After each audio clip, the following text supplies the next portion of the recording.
It was a war without heroes, and that included Billy the Kid. Yet it was a significant war, according to Utley. It captured the thought and behavior of a range of frontier personalities. It dramatized economic forces that underlay most frontier conflicts. It demonstrated the immensity and varieties of frontier crime and violence, and it gave the world Billy the Kid, a figure of towering significance, not for the part he played in the war, but for the standing he achieved in American folklore. If Bonnie had died along with Tunstall, there still would have been a Lincoln County War, but there would not have been a Billy the Kid. He emerged from the ashes and the blood, riding a wave of illusion and deception created by the true perpetrators of both sides of the war. The truth was neatly covered up through sleight of hand with historical facts by a host of dime novelists, journalists, and hacks. What was left was the lone figure, all at once romantic and daring, but also dark and lethal. He was no longer Henry McCarty, Henry Antrim, Billy Bonney, or even just the Kid. He had become Billy the Kid, both outlaw myth and mythical hero. He was then and forever after a mirage. I've seen historians say many times that April 28, 1881, when the Kid escaped the courthouse, killed Bell and Ollinger and escaped the courthouse, he rode off into the stratosphere. He became a legend, immortal that day.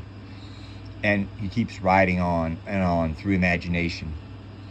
Paul Hooton says he is a great subject for any artist, whether it's a writer, a sculptor, or a painter.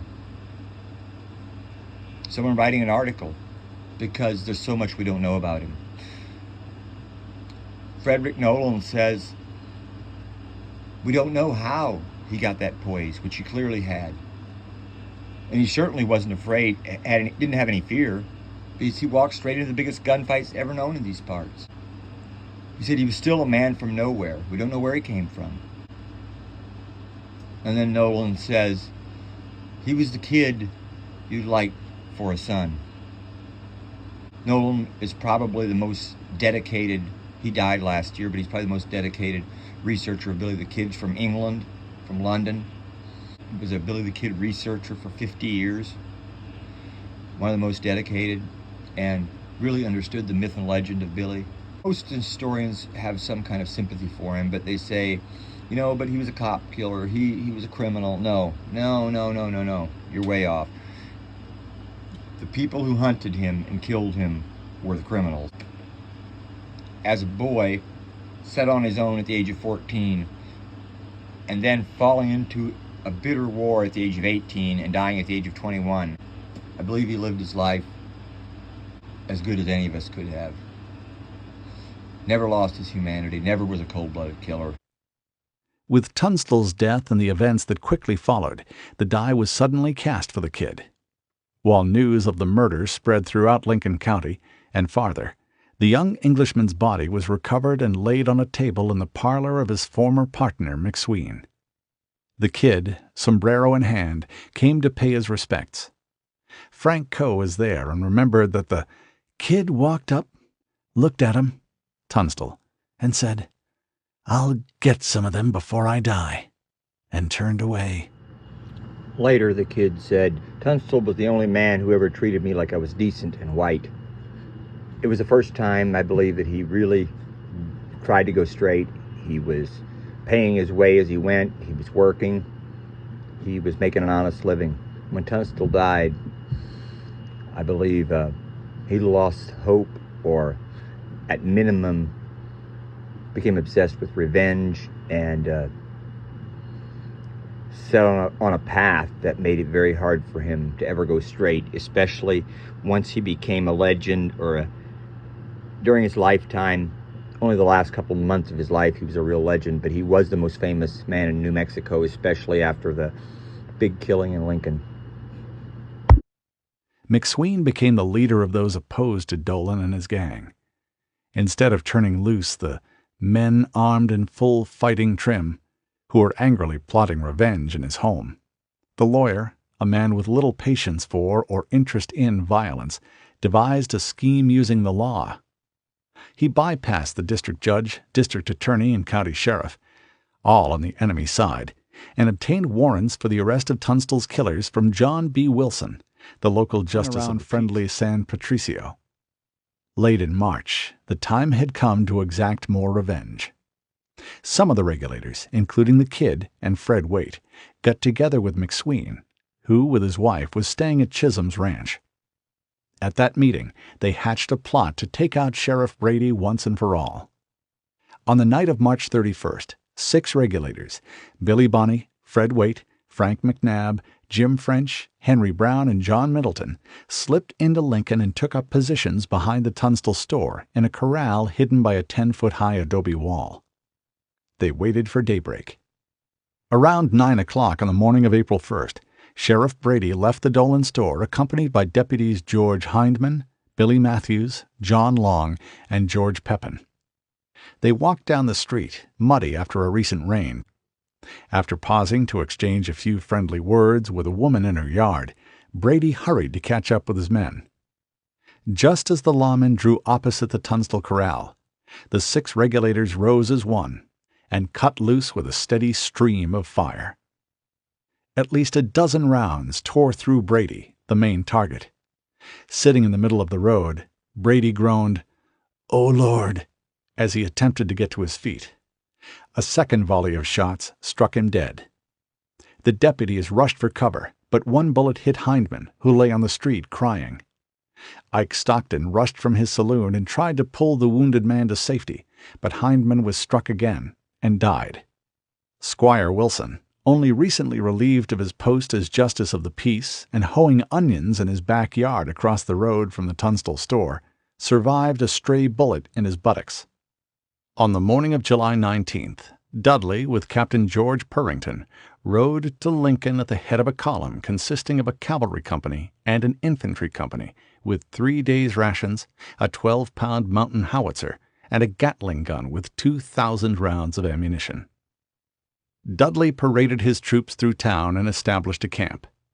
Although he claimed that the army would remain neutral in the dispute, he ordered his men to aim the cannon at the Montano store and blow the house away if anyone inside fired. He also badgered the justice of the peace to swear out an arrest warrant for Alex McSween. At the show of such force, many of the regulators decided to leave. A number of them forded the Bonito and fled into the hills. In a very short time, the regulator forces were reduced from 60 to just 13. All of them were stationed in the McSween house. Pepin's men moved in for the kill. They left the Wortley Hotel and shifted their headquarters to the Torreon, a better location for directing a siege on the McSween place. They surrounded the house and hollered through shattered windows for McSween to surrender at once or face the consequences. When McSween refused, Pepin ordered the house set on fire to drive out the occupants. Coal oil was splashed on the walls and a match struck, but the blaze soon went out. At one point, Susan McSween bravely left the house in an effort to stop further bloodshed. She faced off with Pepin and then implored Dudley to allow her husband to surrender to him instead of the sheriff. Dudley refused, and Susan, desperate and bitter, staggered back to the house. After a failed second attempt at igniting the house, the sheriff's men were finally able to get a fire started. The fire burned slowly in the U-shaped adobe, but the smoke thickened. While the flames spread, the Kid and the others, in what must have been a spectacular scene, dragged Susan's prized piano with them as they moved from room to room. Late in the afternoon, a keg of gunpowder in the house exploded, and the fire then became more intense, as did the exchange of gunfire. McSween appeared near collapse. The Kid now stepped forward and took command of the situation. He had devised an escape strategy for those trapped inside. "We can stick it out if the fire does not burn any faster than it is now," he told the others, huddled around him. "Some of us are certain to get hit, but most of us can make it out and across the river. It's only a few hundred yards, and if we run fast and shoot fast, we can hold off Pepin's crowd so they can't do us much damage." The Kid then convinced Susan McSween to leave, pointing out that a dress ain't very good to make a run in. Susan obeyed, and kissed her husband one last time before she fled with her sister, Elizabeth Shield, and her 5 terrified children, and took refuge with Reverend Ely's family at the Patron House. The boys, the kid and other regulators, talked to each other, and McSween and I were sitting in one corner, Susan said in a 1927 interview of her final moments in the house. The boys decided I should leave. They were fighting the fire in my sister's house, the McSweens' East Wing. McSween said he guessed that was better. The kid was lively, and McSween was sad. McSween sat with his head down, and the kid shook him and told him to get up, that they were going to make a break. Surrounded by the other dozen defenders in the kitchen, the only intact room left in the house, the kid laid out his plan. He proposed that he and 4 others, Tom O'Folliard, Jim French, Chavez y Chavez, and Harvey Morris, a law student from New York, draw the gunfire of the attackers by making a dash for the Tunstall store. In the confusion, McSween and the rest could then make their break, race to the back gate, and escape to the river. It was a desperate plan, but there seemed no other viable option. They waited for the mantle of darkness before they instituted the plan. Despite its being pitch black by 9 o'clock that evening, the burning house made it almost light as day for a short distance around, the kid later testified during an official inquiry into the incident. Deciding they could wait no more, the kid and the 4 others crept outside, perhaps, as some claimed, in their stocking feet so as not to make any noise. Suddenly bolting for freedom, they were met by a barrage of gunfire from the posse. Morris, McSween's hapless law clerk, got only as far as the gate when a single rifle shot to the head killed him. The other 4 made it to the gate and beyond unscathed. They danced through the hail of bullets and disappeared into the darkness. During the escape, the kid managed to get off a shot that grazed John Kinney's upper lip, ripping off his mustache. The real disgrace in that is Kinney was a killer. He was a rustler, an outlaw, 100%. He started the boys, which Jesse Evans was later in charge of, but Kinney was a ruthless murderer, a criminal, way far above and beyond what the kid ever was. And here he was, supposedly being the law. As their attackers were diverted, McSween and his followers, mostly local Hispanics, should have made their move. But they waited too long, and by the time they did make a run, the shooting had stopped. They had not gotten very far before more guns exploded and drove some back inside the burning house and others into a chicken house. More precious time passed. McSween, dazed and confused, yelled that he would surrender and then changed his mind after coming out into the yard. The shooting resumed. A bullet from the McSween side struck Bob Beckwith, a 7 Rivers deputy, and instantly killed him. More guns barked, and the Big Killing, as it became known, took place. One of those who died was Alex McSween, riddled with at least 5 bullets. Some of the McSween bunch escaped. Among the injured, badly wounded Eugenio Salazar pretended he was dead. Later, the 15-year-old crawled off to a relative's house half a mile away. Salazar eventually recovered. The antics of corrupt politicians and the ineffectual lawmen who did their bidding attracted national attention. The result was even more federal scrutiny and public outcry for reform. Boss Catron, Governor Axtell, Jimmy Dolan, and the rest of their crowd did not want to take the fall for the graft and violence. They desperately needed to sidestep the glaring light of truth that shone forth. They needed someone else to bear all the blame. It was on that night of fire and death at McSween's place in Lincoln that the prime candidate came to center stage. He had danced through a ring of flames and a hail of bullets and into the safety of the shadows. It was the kid, and as hard as he tried, he would never get away. It's hard to say, but that very well could have been the night.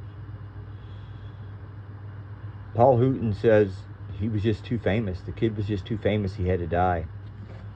I really do believe that the kid got to believing that he was invincible. He had escaped so many times, half a dozen times from prison, and daring escapes like the courthouse and McSween House, Coyote Springs, different places. I also don't think he could leave New Mexico.